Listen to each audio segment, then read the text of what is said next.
Assalamu alaikum wa rahmatullahi wa barakatuh, mes chers frères et sœurs musulmans. Je vous salue et je vous souhaite une excellente nuit sous la protection de Dieu. C'est de la part de Ahmadou Issa. Oui, certes, je vais essayer de donner mon avis sur ce qui se passe actuellement dans la sous-région, à savoir le Mali, que la CEDEAO a sanctionné un embargo qui, dans cet embargo même, vraiment c'est inhumain, que cet embargo c'est tout à fait irresponsable de la part des chefs de l'État africains qui ont pu essayer de faire une chose pareille.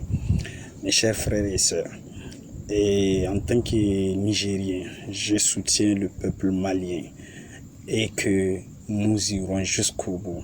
Parce que ça, on ne parle pas de la démocratie, non plus on ne parle pas du Mali, mais on parle de l'Afrique. D'où de cela, j'essaie d'appeler tous les frères de faire des prières sans relâche pour que Dieu, le Tout-Puissant, essaie de nous aider pour que nous arrivions à faire preuve de conscience et à faire preuve d'être africains face à ces gens qui veulent détruire le Sahel, qui veulent détruire le peuple africain. Et de cela, j'essaie d'envisager et de remercier le président de la République, M. Assimi Goïta, qui, de sa part, il a fait un homme digne de l'Afrique. Un homme qui, si l'Afrique fait avoir des hommes combattants, des hommes qui ont le moral, ils peuvent toutefois nous faire sortir de cette misère que la France et ses alliés sont en train de nous sucer comme les vampires sucent du sang.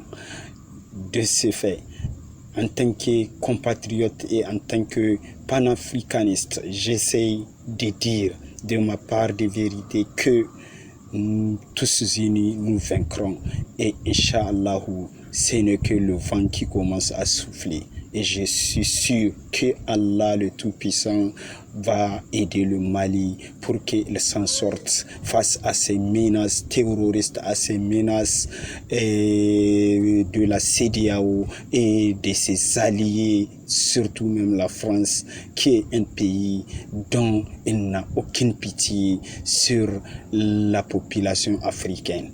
Pendant 60 ans, vous êtes en train de nous gouverner, de nous sucer comme les vampires sucent les sangs.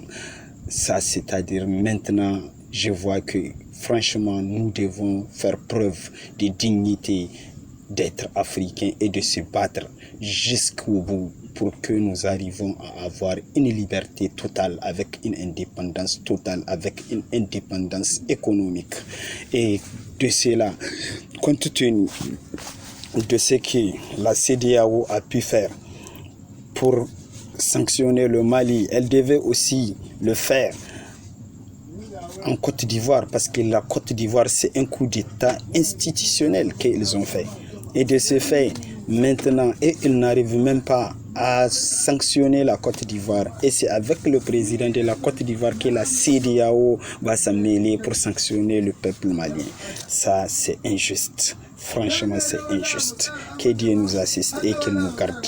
Inch'Allah, tous unis nous vaincrons.